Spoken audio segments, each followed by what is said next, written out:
मैं क्या समझती थी माँ, लेकिन तुम तो बहुत ही बुद्धिमान हो। बहुत खूब, बहुत खूब। अब दे दो नैनी। बेटा, मेरी सासू माँ के दाएं हाथ में अपना दायां हाथ रख दो तुम।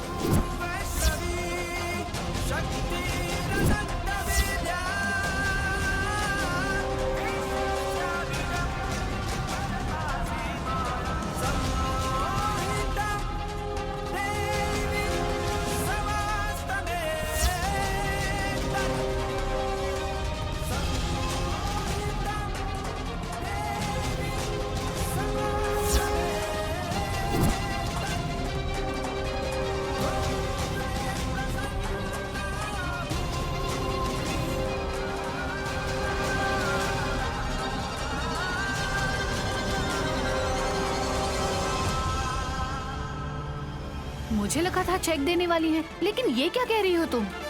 यही मेरा हिसाब है। ये कैसा हिसाब है? तुम लोग अगर भूल गए हो, साफ साफ बोल रही हूँ, उसे सुनो।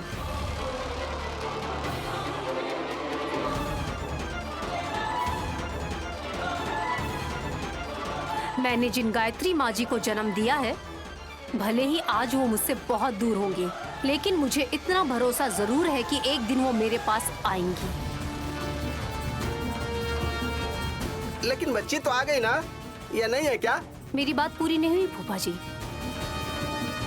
अगर ये बच्ची वाकई गायत्री माँ जी हैं, तो इसके दाएं हाथ से तिलोत्तमा सासू माँ का दायां हाथ छूने से ये साबित हो जाएगा कि ये गायत्री माँ ही हैं। क्यों सासू माँ?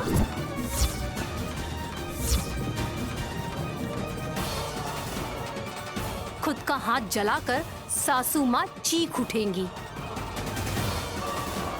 जन्म जन्मांतर से पीछा कर रही हैं गायत्री माँ जी। उनके सिर्फ छूने से ही काफी है, ये साबित हो जाएगा।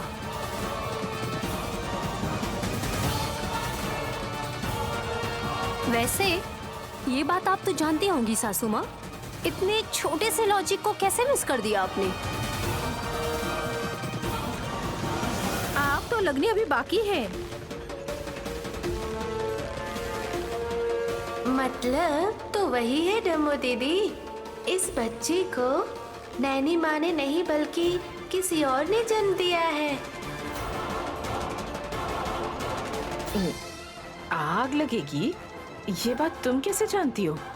स्वामी जी ने बताया था ना। हाँ मम्मी, हमें जिस तरह अखंड स्वामी जी ने बताया, उसी तरह शायद गुरु जी ने नैनी को बताया है। क्या माँ, आपने बोला था चाहे जितना टेस्ट करा लो ये लड़की तुम्हारी बेटी साबित हो जाएगी, तो अभी ऐसा क्यों नहीं हो रहा है? हो सकता है वो सब तैयारी करके भी रखी है विशाल। चाहिए तो डीएनए पेपर भी दिखा देगी। अगर नैनी भाभी को इस आग लगने के बारे में कुछ भी पता नहीं होता ना, तो अब तक संपत्ति लिखकर इन्हें दे देती है। ऐसे कैसे दे देंगे भतीजे? पैसे पेड़ पर लगते हैं। तो ये बच्ची किसकी है? हाँ, माँ खुद ही बताएंगी। अगर ना भी बताए तो भी हमें पता चल जाएगा।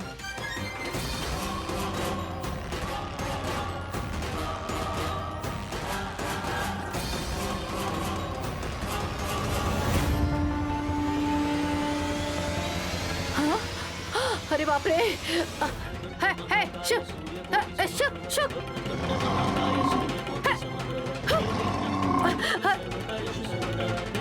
पता नहीं ये बैल कहाँ से आ गया, कहीं सिंह ना मार दे मुझे। है शुभ शुभ, जाए यहाँ से। अरे है मम्मी, व्हाट टू डू? लगता है तुम्हारी मम्मी की हवा निकल गई है। अब बेचारी क्या बात करेगी? बेचारी मेहनत की थी दीदी, लेकिन सासू माँ भूल गई कि मेरी सासू माँ के हाथ लगाने से इनके हाथ में आग लगेगी। माँ, पता नहीं आप क्या सोचकर अपना हाथ जलाने गई थी, खैर जो भी किया आपने, जहाँ से इस लड़की को लाई हो वहाँ देकर आइए।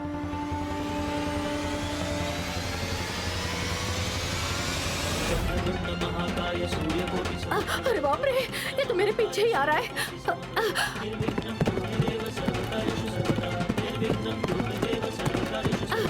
अब क्या करूं? बचाओ मैडम, मैडम मुझे बचाइए मैडम। अरे माँ जी, आप अंदर कैसे आ गई? देखो ना मैडम, बैल यही आ रहा है। ये तो अंदर ही आ गया।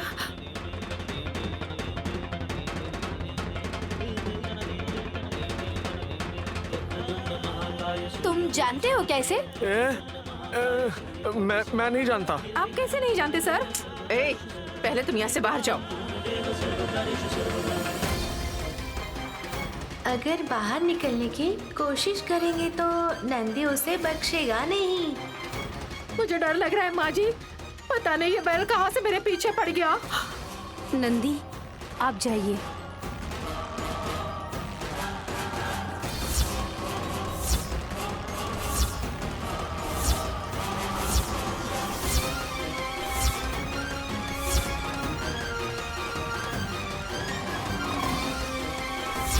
ये ऐसे सर क्यों हिला रहा है? ऐसा लग रहा है कि वो नहीं जाएगा। लगता है इसको मार कर ही जाएगा। माँ जी मुझे बचाइए, मुझे बचाइए। ये तो माफी मांग रही है, इसे माफ कर दो माँ। अगर तुम अपनी पोती को गोद में लेकर यहाँ से चली जाओगी तो तुम्हें नंदी बख्श देगा। ठीक है बेटी, मैं ले जाती हूँ। रानी, रानी आओ बेटी, रानी आओ बेटी।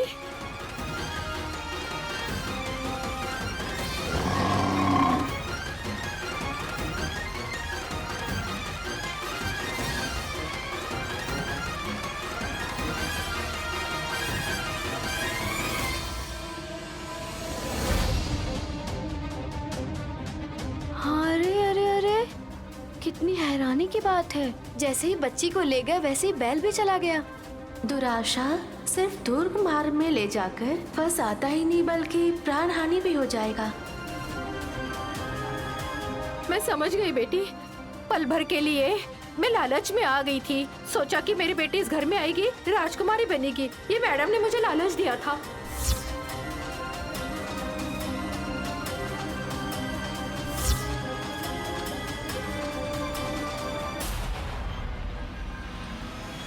ए, हमने तुमसे पूछा था, तुमने ही कहा था कि विशाल बाबू की सगी बेटी है, और ये कहकर तुमने हमें सौंप दिया था उसको। हाँ हाँ, जितनी कहानी बनानी है बना लो, लेकिन आंखें खोल दी उस नंदी ने।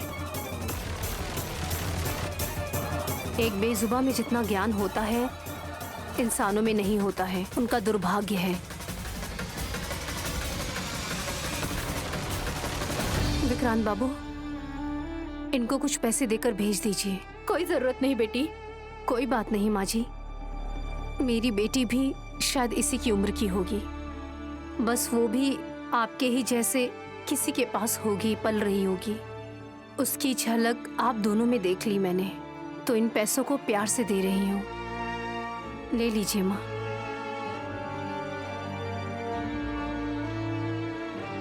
मैं चाहती हूँ माँ, मैं जाती हूँ बेटा।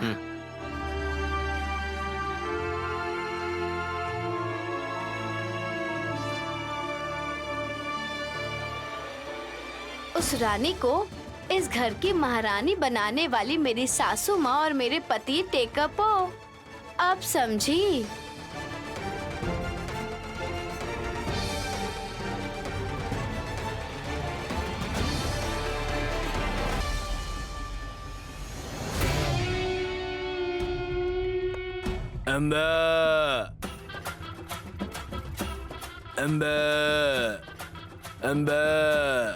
ए, अब तुम बस करोगे?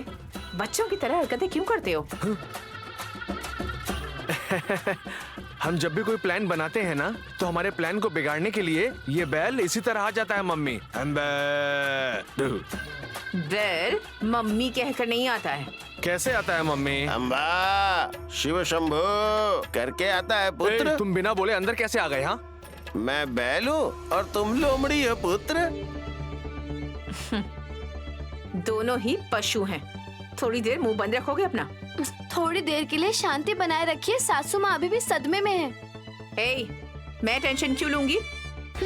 आपका बेटा विशाल और लाल मिर्च से तीखी आपकी बहू नैनी के होते हुए बेटी को तुम लाकर उन्हें देना चाहती थी और बदले में कुछ हड़पना चाहती थी, और जैसे ही प्लान का भांडा फूट गया सदमे में आ गई।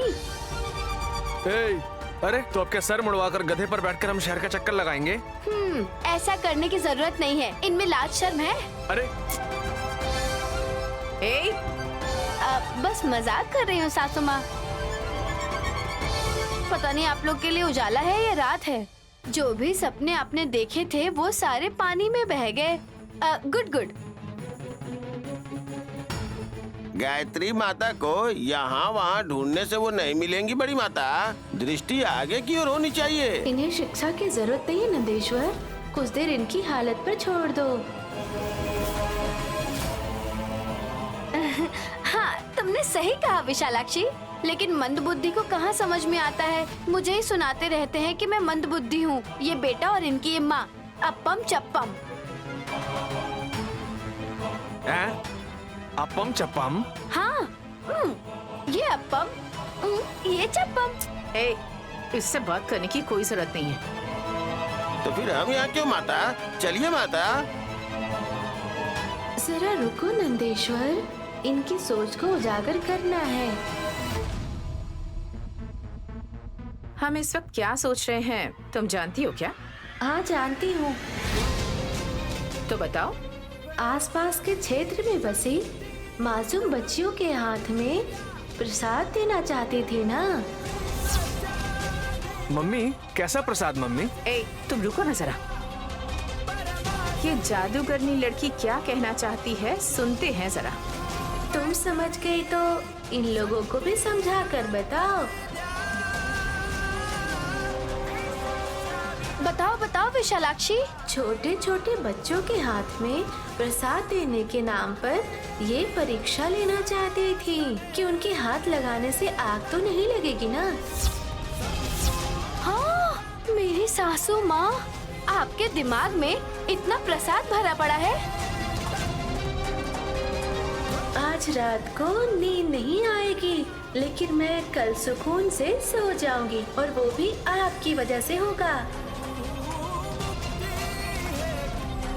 नंदेश्वर जी माता। शिव नाम का स्मरण करना है। तैयारी करके रखता हूँ, आप चलिए माता, चलिए।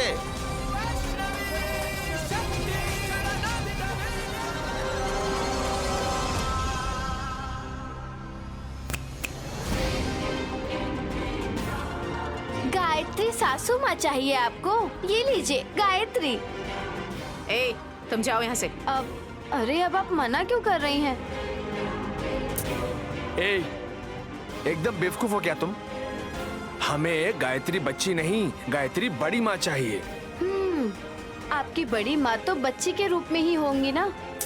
कंफ्यूज मत कर, वरना मैं ज्यादा खा जाऊंगा। तुमसे और हो भी क्या पाता है। चलो गायत्री, चलो हम दोनों गार्डन में जाकर टहलते हैं। एकदम पागल।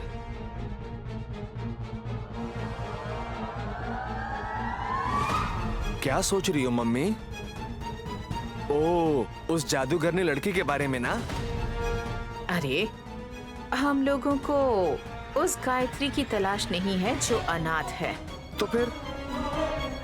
इस अनाथ विशालाक्षी के बारे में हमें पता लगाना होगा। डैम इट, कहानी तो दूसरा मोड़ ले रही है मम्मी। इस लड़की के बारे में अगर पता लगा लिया तो गायत्री दीदी के बारे में भी ऑटोमेटिकली पता चल जाएगा। हाँ, आई सी।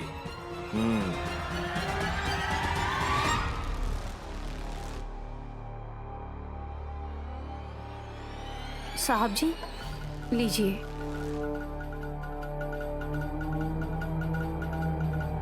नैनी, ये सब ऐसा क्यों लिखा है? मैंने साइन कर दिए हैं। गायत्री माँ जी कल परसों चाहे जब भी आए, अब से हम जो भी मेहनत से कमाएंगे सारी संपत्ति उन्हीं के नाम पर ही डिपॉजिट रहेगी। लेकिन फिलहाल जो संपत्ति है वो भी सिर्फ गायत्री और गानवी को ही मिलनी चाहिए। तुमने ऐसा फैसला क्यों लिया? छोटे छोटे बच्चों को घर लाकर परीक्षण डालने का प्रयास करेंगे। गानवी और गोद ली गई गायत्री, उनके नाम पर संपत्ति है वो भी ये लोग छीनने की कोशिश करेंगे। इसीलिए ये सब करना बहुत जरूरी है साहब जी। ये तो कुएं से भरा पड़ा है माँ। अब कुओं की आवाज दिल पर लगी है तो शांति भंग हो जाएगी। आ गए विशालाक्षी। इन लोगों ने शुरू शुरू में तुम्हें भी अनाथ बोलकर काफी बातें सुनाई थी। दुलैया और डमका दीदी, उनको तुम्हारे साथ देखते हुए ऐसा लगता है कि अब तुम्हारा भी यहाँ पर कोई ना कोई है। वो लोग तो है, लेकिन क्या तुम लोग मेरे साथ नहीं हो माँ? ये लोग मेरी निंदा करते हैं कि मैंने जिस बेटी को जन्म दिया उस बेटी को अभी तक गोद नहीं ले पाई हूँ, यही सह रही हूँ। फिर ऐसे में मैं तुम्हें इस तरह से गोद नहीं ले सकती। नैनी, ऐसा बोलोगी तो बेचारी विशालाक्षी को दुख पहुंचेगा। बस दिल की बात बता रही हूँ, गलत मत समझना विशालाक्षी। मैं समझ सकती हूँ माँ। यहाँ हर कोई अपने अपने राह पर चल रहा है, लेकिन सब लोगों का एक ही लक्ष्य है। लेकिन आपको इस बारे में पता नहीं है। विशालाक्षी, कौन क्या कर रहा है, क्या बताना चाहती हो? माँ ने संपत्तियों के कागजात पर हस्ताक्षर करके आपको दे दिया था कि सब गायत्री माँ जी को मिले, और आप ऐसे व्यवहार कर रहे हैं जैसे आपको पता ही नहीं है।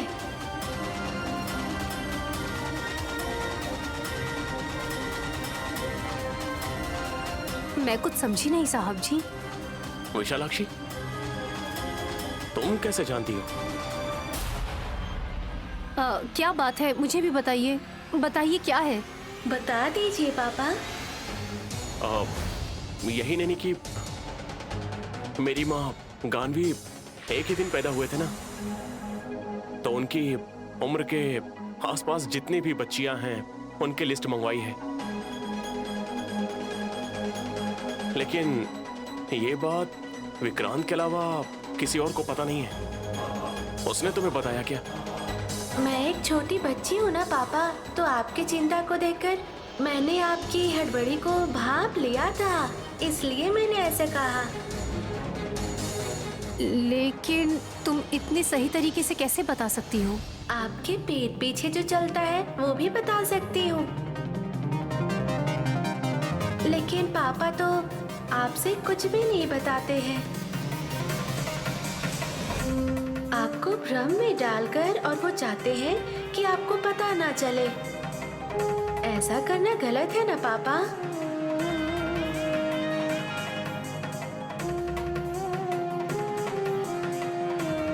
साहब जी, ये क्या हो रहा है? मुझसे भी सच छुपाया जा रहा है क्या? नहीं, ऐसी कोई बात नहीं है। बस विशालाक्षी झगड़ा करवा रही है। उसका बचपना है ना। हाँ साहब जी।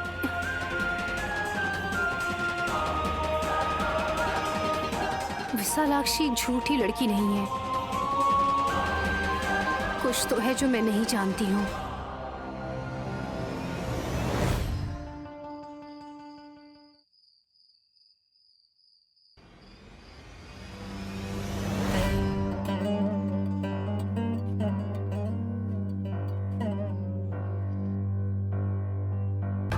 माता, क्या हम आपसे जीत सकते हैं? तुम्हारे पक्ष में गायत्री है ना? खेलो नंदेश्वर। आहा, माँ ने अस्त्र डाला।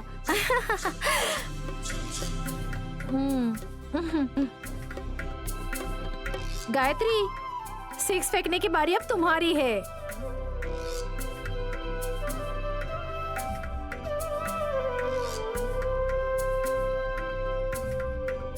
बहुत बढ़िया, बहुत बढ़िया। गायत्री ने भी अष्ट डाला। माँ और माँ के भक्तों का खेल ही ऐसा होता है, उसको कोई नहीं समझ सकता।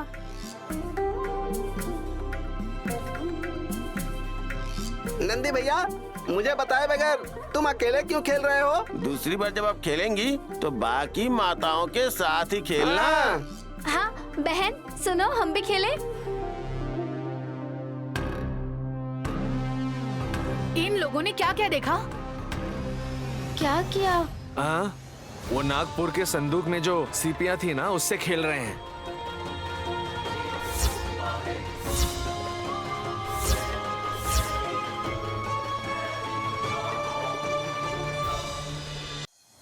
और जरा यहाँ देखो, ये ताल पत्र बिखरे पड़े हुए हैं।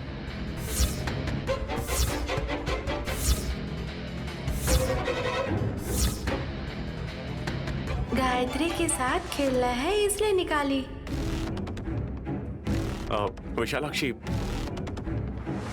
वो मेरी माँ के पुनर्जन्म की भविष्यवाणियां हैं। कोई बात नहीं पापा। सुनो बहना, तुम इतनी आसानी से बोल सकती हो लेकिन इसकी कॉपी नहीं करवा सकती।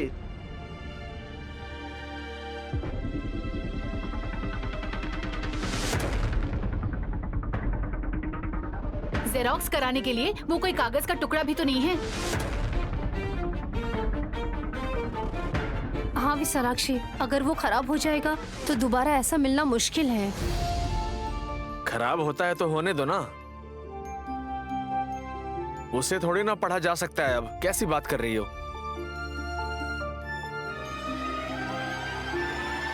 लगता है अब इसके लिए बड़ी माँ को भी यहाँ आना पड़ेगा। उसे दोबारा इस घर में नहीं आने दूंगी।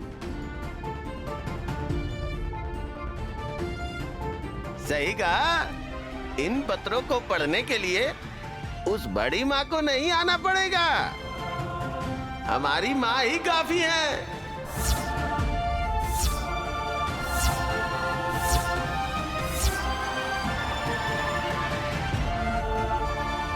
विशालाक्षी पढ़ पाएगी? जो माँ पूरी दुनिया को पढ़ाती है, तालपत्र नहीं पढ़ सकती? ये कोई ताला चाबी नहीं है। सच में पढ़कर सुनाओगी, हम सब तभी मानेंगे। आप लोग जानना चाहते हैं ना? हाँ विशालाक्षी, लेकिन असली बात तो तुम्हें अभी तक हमने बताई नहीं। उन तालपत्रों को कोई इंसान नहीं पढ़ सकता है। पेद्दा बट्टू माँ जी सर्प जाति की है ना, इसीलिए उन्होंने पढ़ लिया। और वो प्रत्येक दिन एक ही ताल पात्र को पढ़ सकती है पापा।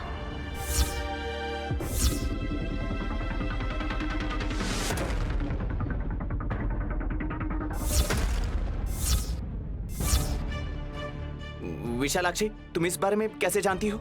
एक पत्र को पढ़ने से और गहराई से गायत्री के भविष्य के बारे में जान सकते हैं ना। बहना, अगर तुमने ये पढ़ लिया तो तुम इंसान से बढ़कर हो। इंसान से बढ़कर और क्या है ये? अगर ये पढ़ लेगी तो बहना को देवी मान लेंगे।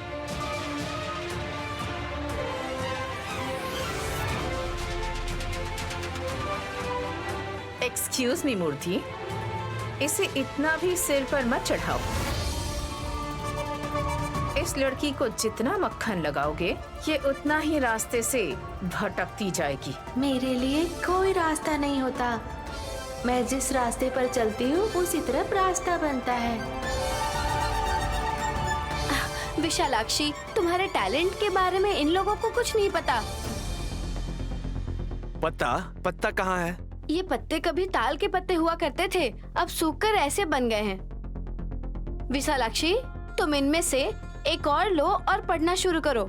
एक झटके में इनके पसीने छूटने चाहिए।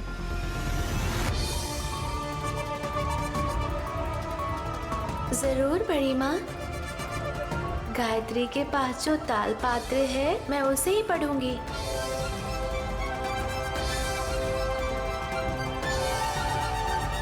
नंदेश्वर, उस पत्र को दो। ये लीजिए।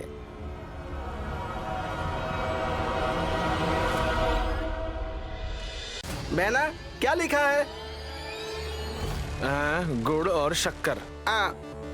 ये सब इन लोगों का बहाना है जेठ जी। दिखाई दे रहे हैं।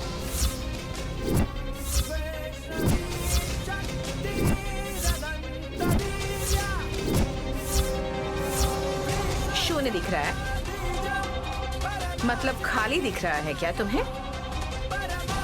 गायत्री की कुंडली स्पष्ट रूप से दिखाई दे रहे हैं। क्या लिखा है विशालाक्षी?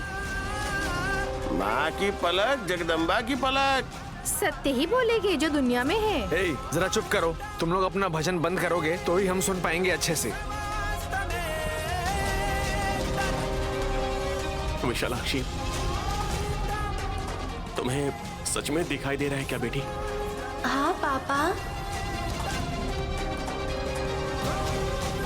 मैं देख रही हूँ कितने सुंदर अक्षरों में लिखा है। लेकिन अक्षर चाहे कितने भी सुंदर हो, कभी कभार विधि का लेख सुंदर नहीं होता। क्या लिखा है उसमें बेटा? जब बेटा पिता बनेगा तब वो अपनी माँ यानी उनकी बेटी के रूप में जो होगी, उनकी रक्षा करने के लिए उन्हें कई कष्ट उठाने पड़ेंगे।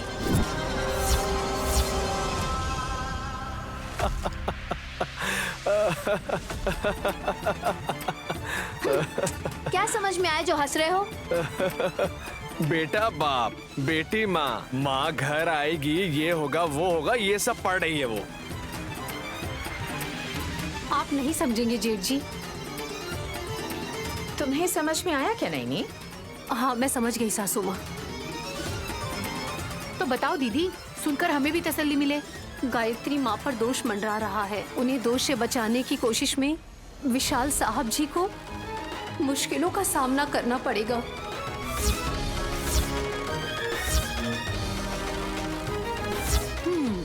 अगर मेरे पति या हासनी दीदी के पति होते तो अब तक राम राम बोल देते। लेकिन बेटी के लिए इतना तो कष्ट करना ही पड़ेगा जीजा जी, नहीं करेंगे क्या? कोई बात नहीं सुमन, मेरी माँ के लिए जितना भी करो कम ही होगा।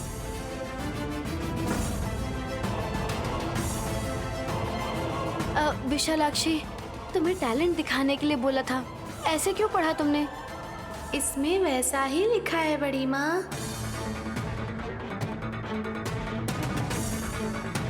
नहीं नहीं, तुमने उस ताल पत्र को इसीलिए पढ़ा ताकि हम तुम्हें याद करें। सही कहा ना मैंने? गलत है पुत्र, माँ को पहचान नहीं पा रहे हो। उन्हें खुद को याद दिलाने की कोई जरूरत नहीं। माँ तो पूरे संसार को याद रखती है। गलत शब्दों का इस्तेमाल मत करो। मैं नहीं मानता ब्रो। जब कोई इंसान इसे पढ़ नहीं सकता तो विशालाक्षी कैसे पढ़ सकती है? विक्रांत, शिव भक्तों में ऐसी शक्तियां होती हैं। Impossible bro. अगर पैता बोटम्मा के अलावा इस पत्र को कोई पढ़ सकता है तो वो सिर्फ भगवान ही है। कोई बात नहीं, हो सकता है छोटी बच्ची की बात सच साबित हो जाए। देखते हैं,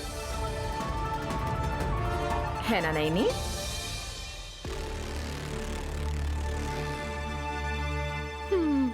पति जब नरक की यातना भोगने जा रहा हो तो क्या करेगी मेरी दीदी?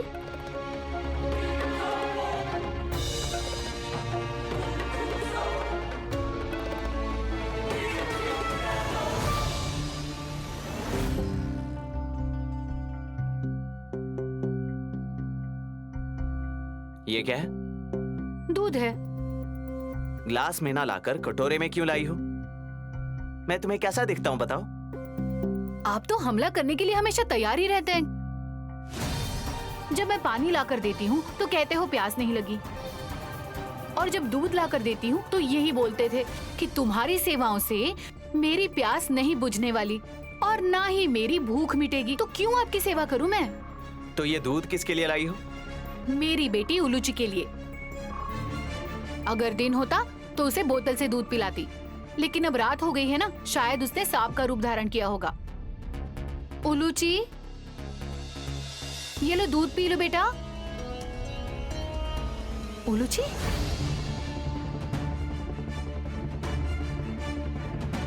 ये झूला खाली क्यों है? तो क्या करूं? मैं उसमें सो जाऊं? मैं पूछ रही हूँ मेरी बेटी कहाँ है? कहाँ गई किसको पता? आपको ना मेरी कसम है, बताइए।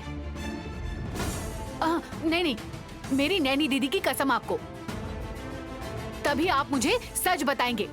ओ बेवकूफ औरत, कसमें खाना ना खाना वो तुम्हारी मर्जी है, मुझे मत घसीटो। मैं कमरे में आया था तब भी ये झूला खाली ही था, समझी तुम? इसीलिए पूछा था कि दूध किसके लिए लाई हो। इतनी कठोरता से बोल रहे हैं ये, यानी ये सच बोल रहे हैं। तो फिर उल्लू जी कहाँ गई? चोरों की तरह घूर क्या रही हो? जाओ जाकर ढूंढो। वो अभी सांप के रूप में होंगी, कैसे ढूंढूंगी? बहन बहन बहन, झगड़ा मत करो, उल्लू जी को मैं लेकर आई हूँ। मुझे बिना बताए आप मेरी बेटी को अपने साथ क्यों लेकर गई? अरे मेरी पूरी बात सुनने से पहले तुम थाली की तरह बजने क्यों लगती हो? मुझे कुछ समझ नहीं आता है बहन।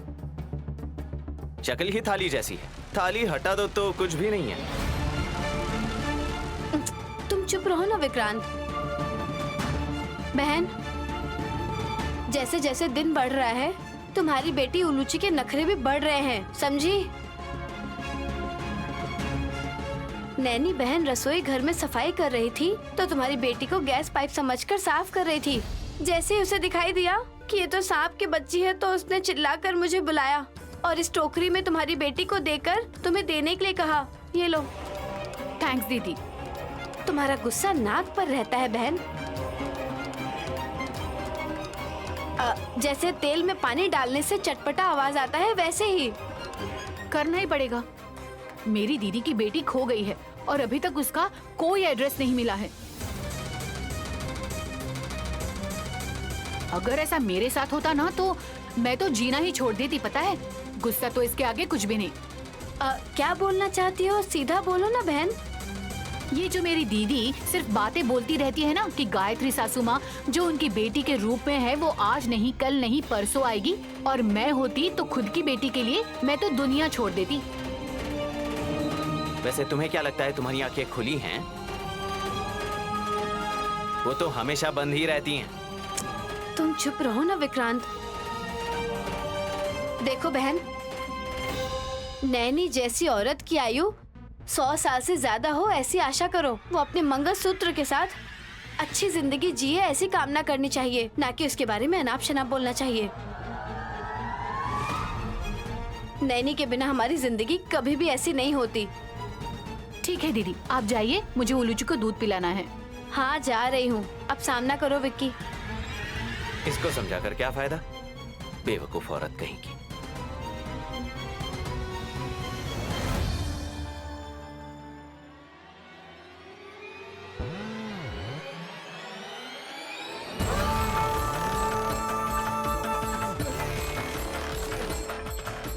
नमस्ते स्वामी जी।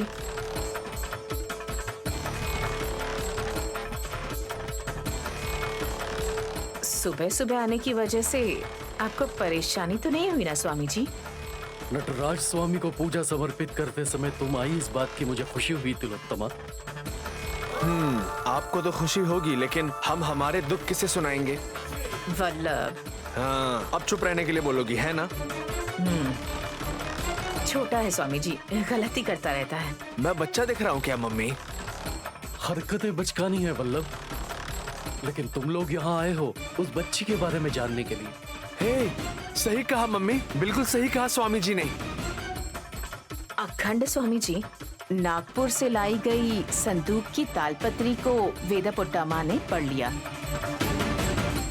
और हमें ये भी बताया कि जो गायत्री दीदी पुनर्जन्म लेकर कहीं खो गई है, अब उस पर मृत्यु का दोष मंडरा रहा है। कब कहाँ कैसे होगा ये नहीं जानती।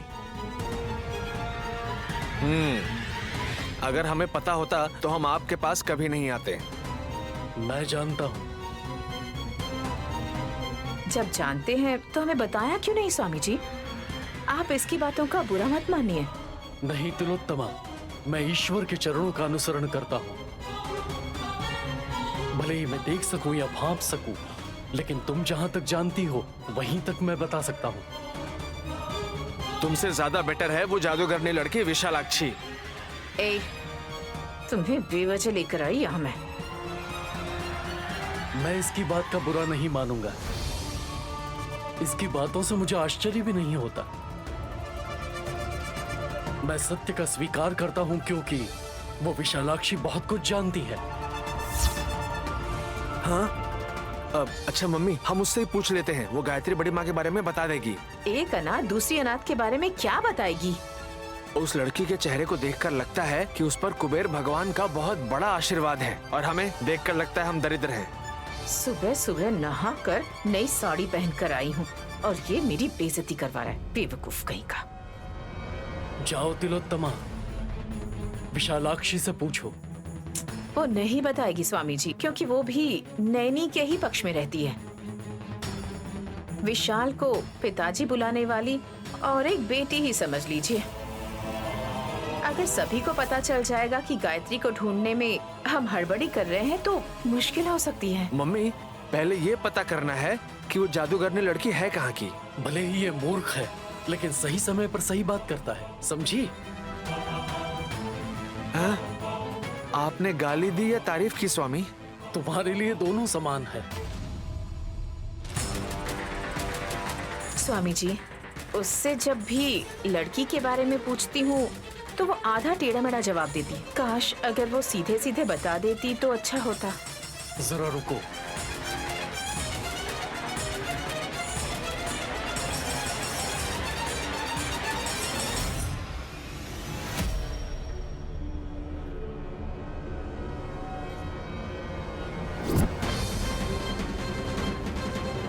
इन फूलों का पानी यदि विशालाक्षी को पिलाया गया तो विशालाक्षी ये पीकर सब कुछ सच सच बता देगी।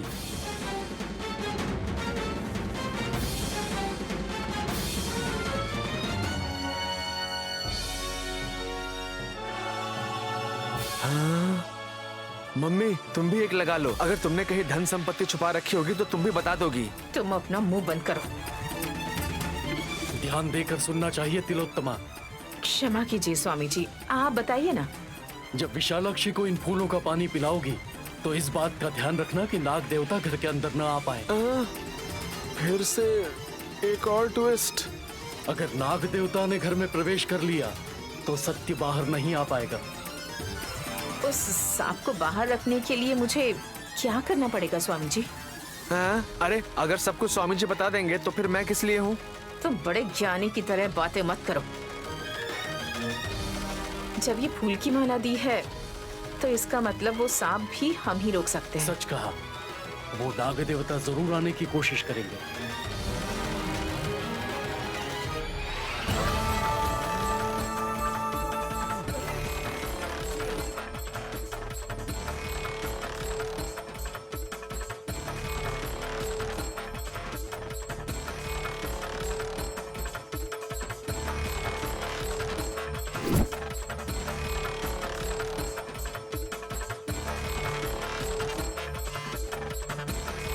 इन मंत्र पुष्पों को अगर उनकी राह में बिछाओगी तो वो वहीं रुक जाएंगे। इन्हें ले लो तिलोत्तमा।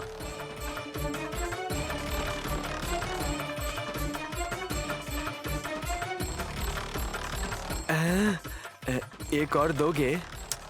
कहाँ लगाओगे तुम? अब चलो यहाँ से। ध्यान से तिलोत्तमा, कार्य कठिन है।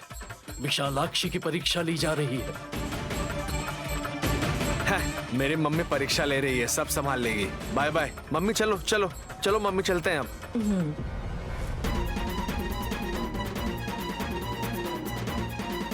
माँ को साक्षात देखोगी तो दिल का दौरा पड़ने से मर जाओगी। उनके बारे में जानना मौत को बुलावा देना।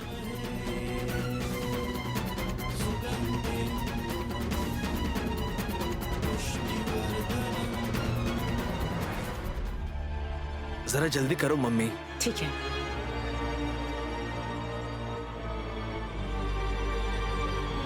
बिछाओ बिछाओ। मम्मी, उन लोगों को बुलाकर लेके आता हूँ, तब तक तुम चली आना। ये लो।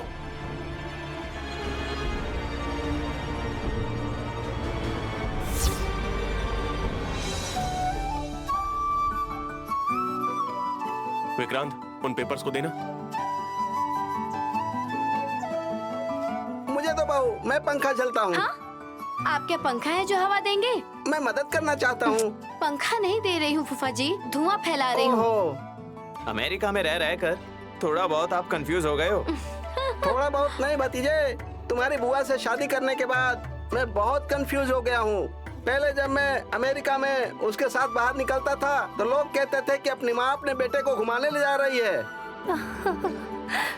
आप किस्मत वाले हैं फूफा जी, आप इस उम्र में भी एक बच्चे की तरह ही दिखाई देते हैं। ऐसी बात है क्या बहू? हाँ फूफा जी, बुआ के लिए आप ही उनके बेटे हो। एक पति जो पिता का धर्म निभाता है, ऐसे बहुत पति होते हैं, लेकिन तुम्हारे मामले में तुम ही पति हो, तुम ही बेटा हो। उस लंबी माता का बेटा उनका पति भी है, आप ही उनका बेटा और दोनों पति पत्नी भी हो। बहुत बढ़िया। दीदी ये लीजिए, आपने मांगा था ना। मुझे नहीं चाहिए बहन, गायत्री को नहलाया है तो बाल गीले हैं। थोड़ा धूप और धुआं फैलाऊंगी तो इससे सर्दी नहीं होगी। हाँ आपकी मर्जी, जो करना है करो। सुमन, उलूची को लेकर आओ, बच्चों को समरानी का धुआं देना अच्छा होता है। माता, धूप तो आपको देनी चाहिए ना। ये जादूगरनी लड़की आज बच्ची बन गई है क्या?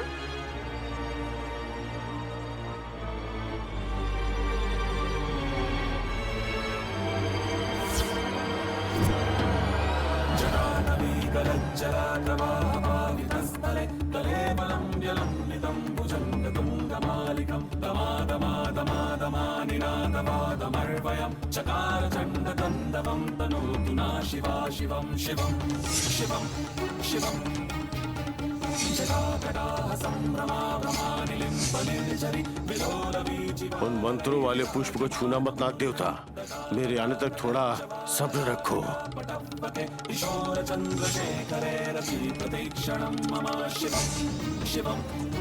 विशालाक्षी बच्ची बने या माता बने उससे तुम्हें क्या? हे बेवकूफ बीवी, अरे ये पागल बच्चे की माँ क्या बनेगी? जो मुंह में आता है बक देती है। आप गलत समझकर बात कर रहे हैं जेठ जी। माँ का मतलब ये है कि किसी की भी रूप में उन्हें बुलाया जा सकता है। समस्त भूलों का पालन करने वाली ये माता क्यों नहीं हो सकती?